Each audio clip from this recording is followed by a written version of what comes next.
So, thanks, Chris. Thanks, Jamie. For those who don't know me, I am Pravar. I work for a think tank, mostly working on stuff to do with democratic reform, education, technology, all very now. And as this is long now, there's another word that comes before the now. And really, I think this talk is all about the long bit and why we should care about the long in respect of the now. 1992, this book was published. The 20th anniversary edition does have a very nice cover, I have to say. The End of History and the Last Man. Francis Fukuyama. Cold War's over, Berlin Wall's fallen, liberal democracy's won, and we all lived happily ever after. Except that we didn't, did we? And I think that is the root, perhaps, of many of our challenges today. What I want to suggest is that we need to think a bit more fluidly about how we're governed, how we want to govern ourselves, and about some of the philosophical priors underpinning that. We might imagine that, okay, history ended. That was it. We figured it all out. We're now going to sail off into the sunset. And I caution against that sort of thinking.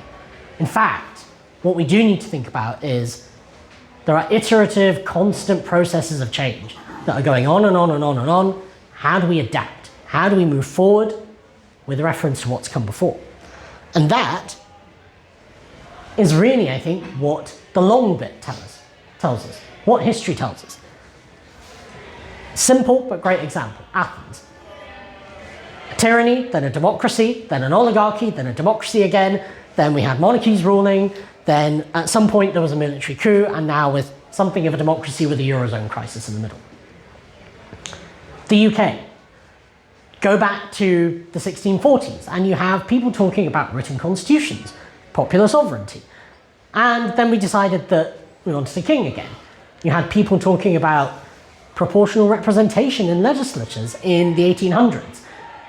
Yet, 120 years ago, we were quite content with a member of the House of Lords, someone completely unelected, the Marquess of Salisbury, as Prime Minister.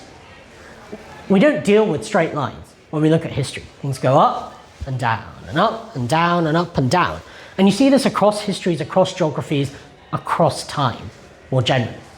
We can't get stuck to this one notion that whatever we've done now is the best. It's the be-all and end-all. That's it. So how do we then take that into the future? How do we become more comfortable with this fluidity, with this change?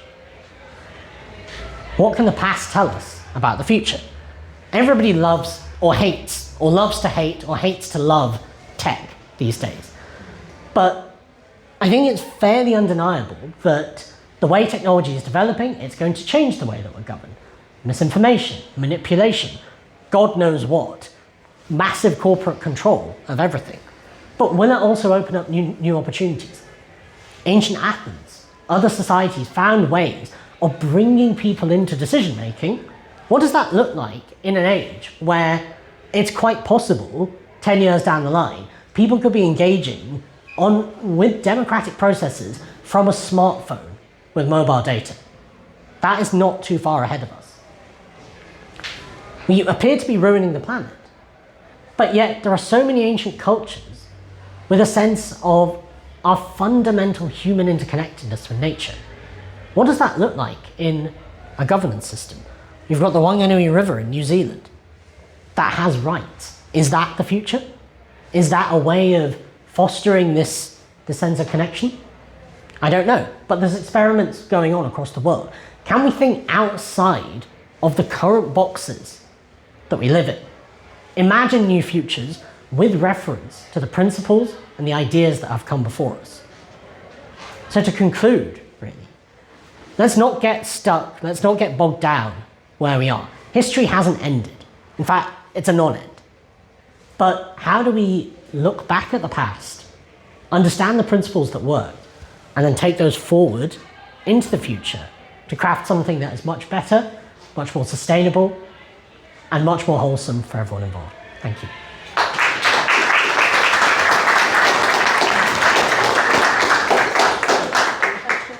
Was that on, gosh, questions. Was that on time? Oh my God. Always know when to stop before the tomatoes get thrown at you. That's amazing. That's my philosophy. Amazing. Any questions?